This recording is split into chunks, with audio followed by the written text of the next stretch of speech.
What's up, guys? Welcome back to Classic Octane. I am Taylor. Today we are going to be doing a Will It Run video on this 1950 Ford truck. So this is a friend of a friend. I've already kind of started a little bit just to kind of see what we needed and get some parts ordered. So what I've done so far is basically pulled out all of the spark plugs. If you look at them, they are all super rich. I mean, they are just like covered in soot. So we already have 8 new spark plugs. We got a new air filter. We got a rebuild kit for the carb. We got a fresh battery that I just threw in here under the seat. So let me give you a quick walk around of the truck itself. Really nice truck. It was a high-end build. I went and actually pulled this out of his barn out just east of Austin. So it is what I'm going to consider an actual barn find. I'll throw in some clips right now of us pulling it out.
So as you can see, we did in fact pull this out of a barn. There's a couple other projects on the ranch that we will probably be working on in the future.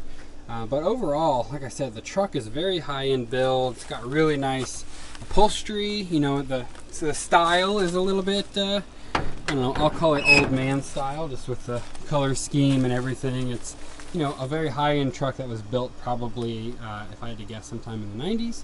It does have a Mustang 2 front suspension with rack and pinion steering, and so it's got a lot of really good parts on it. Does have a 289 with what I would imagine is probably a C4, maybe a C6 automatic transmission. Everything else is pretty standard. Serpentine belt system, you know, good old-fashioned Edelbrock carb on there, MSD ignition in the back. So I'm hoping it's not going to be a big deal for us to get it back on the road. So what I'm going to do now is I'm going to, I guess, grab out the new spark plugs.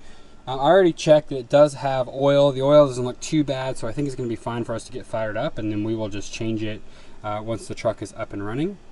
I'm going to throw in a new spark plug, hook up my little starter button so that we can turn the motor over from out here, and let's at least see if we have spark. If not, we can kind of dive into the distributor and what we need to do from there. And I apologize, you guys will have to deal with a little bit more background noise and stuff than usual. Obviously, we're working outside. Since the truck doesn't run, I can't really pull it into the shop to work on it. Let's see, first things first, let me hook up my starter switch. Just go right here to the starter relay.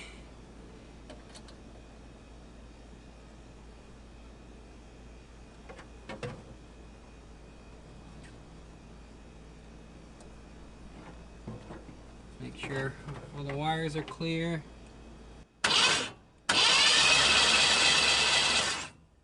Sweet. That'll be good. We'll get a spark plug out.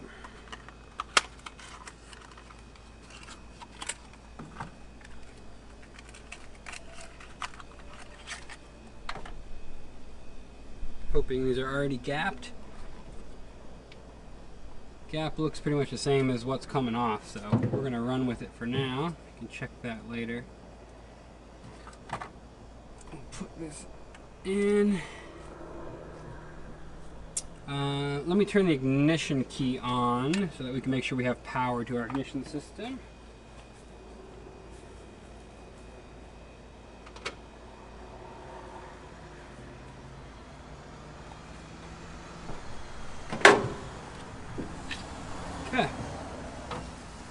if we got some spark. I'm just gonna hold it up against the header bolt.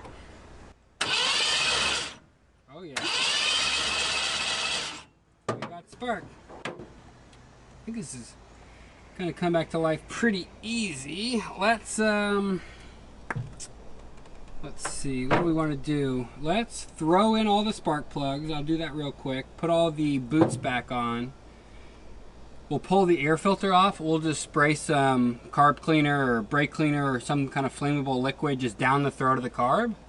See if we get a couple pops and bangs. All the plugs are in. Let's see if we can't pull off this nasty old air cleaner.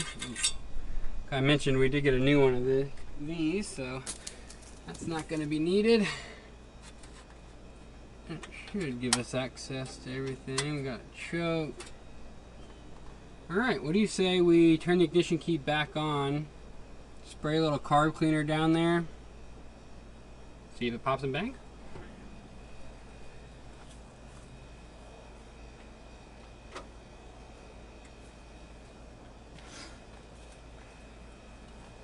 Alright, everybody's hands are clear.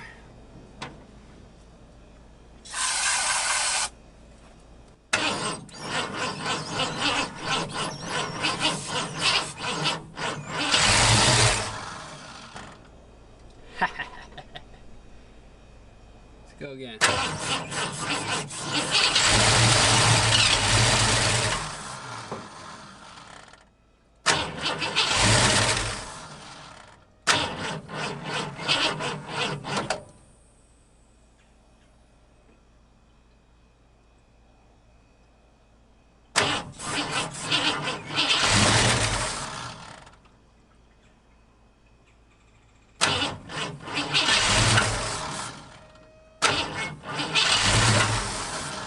Come on, baby.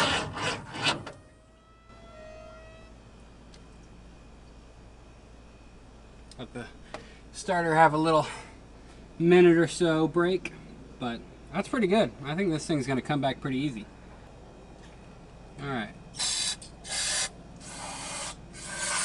One more shot before we pull the carb off and clean it.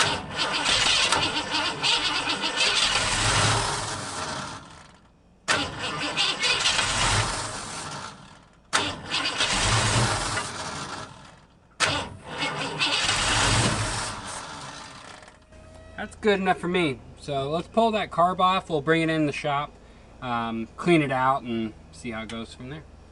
Got the carburetor in here and on the bench. It is very dirty. I'm gonna probably just hose down the outside with carburetor cleaner, just so that when we're taking it apart, we're not getting junk and dirt and stuff to fall in. Do have a rebuild kit that we can go through and utilize any of the parts we need to replace as we go through. So I'm pretty sure I mentioned it earlier in the video. This truck really hasn't been sitting for that long. It's maybe 6 years, 8 years, something like that. So I don't expect it to be awful in there, but I guess we'll see when we start tearing it apart. So I'm gonna hose it all off real quick, and then we will start tearing it apart. Sprayed off the big gunky stuff. So what I'm gonna do now is just go through and start to pull this thing apart. This is not by any means going to be a step-by-step how-to on having you guys do it. I'm just going to kind of go through, knock it out, make sure there's no obvious, big hunks of dirt in here. We can go through and pull off all our little choke levers.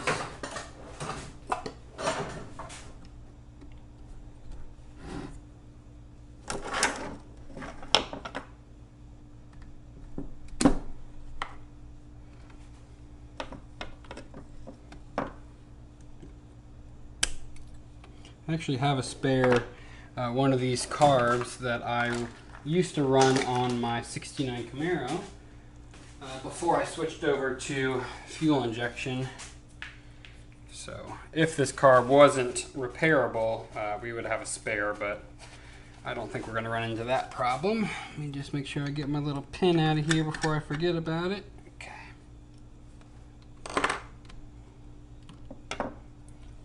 That off, and we got a little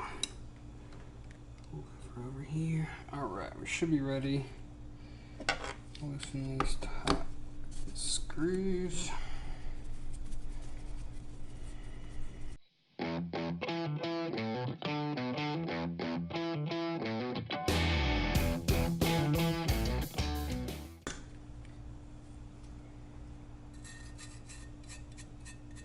Got some gumminess. We'll have replacements for these little plungers and stuff, or we should, in this kit, hopefully. Yeah. So we got some replacements for that, some replacements for the springs.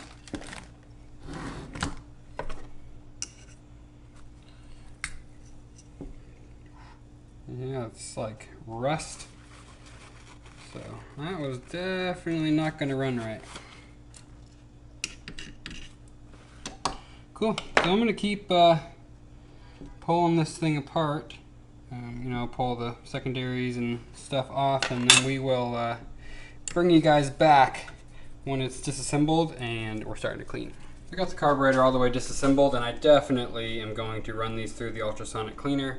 We've got just tons of gunk built up in the bottom of these. This float is growing something. I mean, all the needles. Look at like the sludge on the bottom of this guy. So we will definitely be running all of these through a couple of cycles because ultrasonic cleaner isn't big enough to fit all of it, but we could probably fit like most of those parts in this, run it, and then this whole body by itself. So I have it heating up right now. It takes probably half an hour to heat up. So I'll let that do its thing. Yeah, I'll bring you guys back when it's time to start dunking stuff and getting this stuff finally cleaned up. Just pulled everything out of the ultrasonic cleaner. Looks like it cleaned up pretty nice. Got a lot of that kind of heavy varnish and gunk out of a lot of these passages. I took the carb cleaner and sprayed in all the little individual passages and stuff too. Make sure everything is nice and clean. So I'm going to go through now and just kind of replace all these little gaskets and the needles and seats and all that kind of stuff, and just get everything ready to kind of go back together. We'll replace this little rubber tube, whatever other replacement parts came in the kit. We'll slam this thing back together, and then we'll be ready to put it back on the truck and see how it runs. What's up, guys? We are back. I know it's been just a second since the last clip for you. It's been a couple of weeks for me. I pulled the truck over into the driveway so that I could climb around underneath it and put it on jack stands and just have it a little bit more secure. First thing I did this morning was I wanted to see if I could get the fuel pump running. This fuel pump, even when I hardwired it and powered it with my power probe, it didn't work.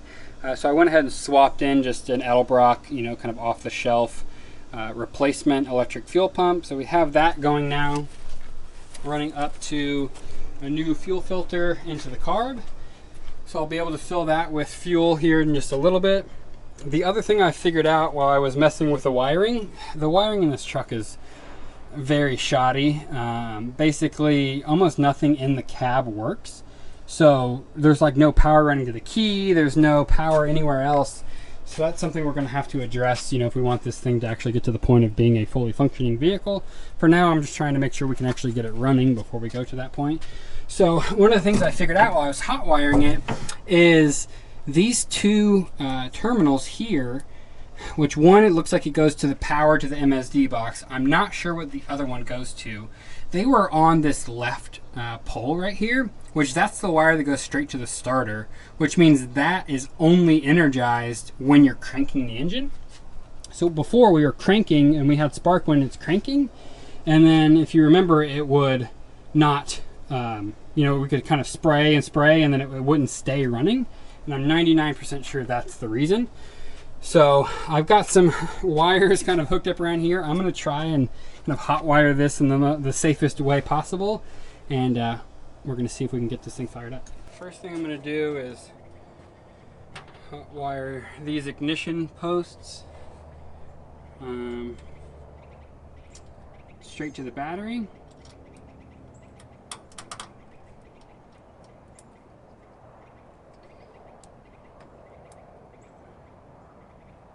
Like that. So that means the MSD box should be fired up now. Let me hardwire the fuel pump and see if we can fill the bowls.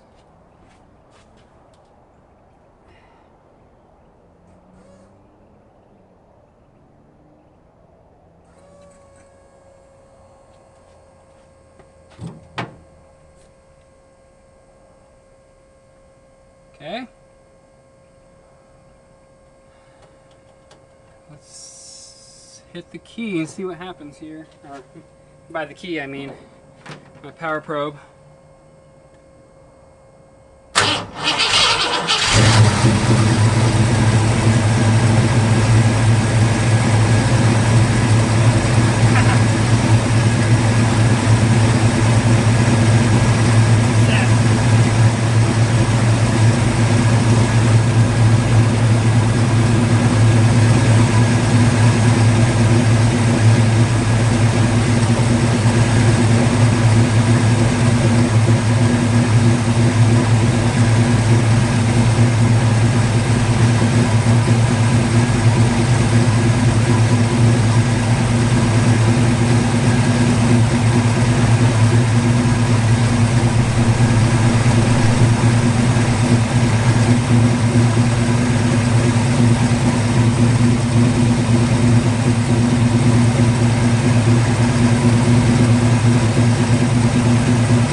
I'm going to test and see if I turn off the key that it's going to shut it off.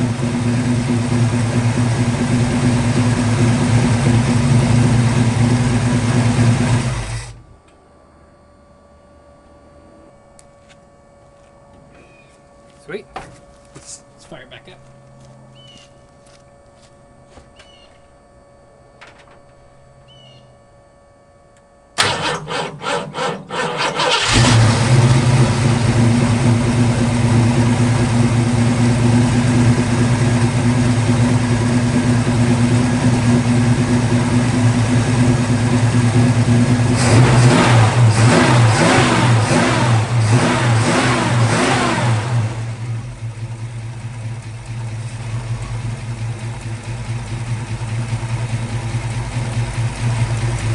Alright, I think I got the wiring figured out. I should be able to hit the key to start it. Let's see.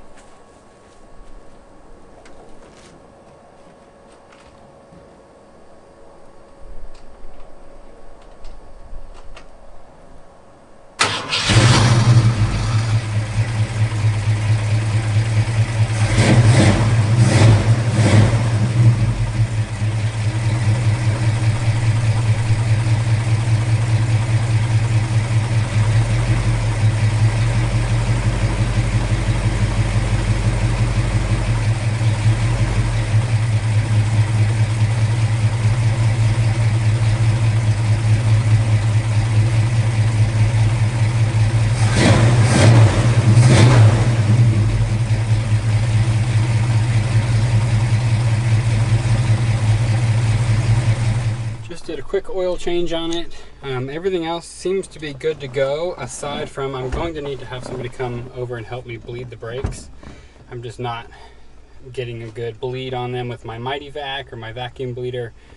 I've never had good luck with those, so I think I might just have to do the old pump hold method, which I'll need help doing. So let's see if she'll crank up again. Electric fuel pump's coming on.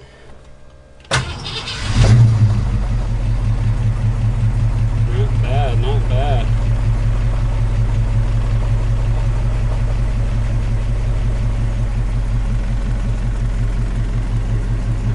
Doesn't look like our voltmeter works. Oil pressure works, got about 40 pounds right now. Water temp, I'm not sure yet, and fuel, I'm not sure of. But sounds pretty good.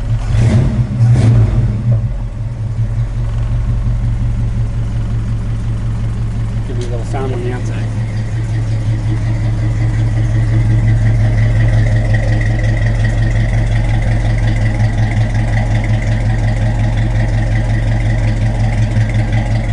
Guys, that's where I'm going to call it on this episode of Will It Run Wednesday. The truck made it around the block, but I do need to have a hand bleeding the brakes.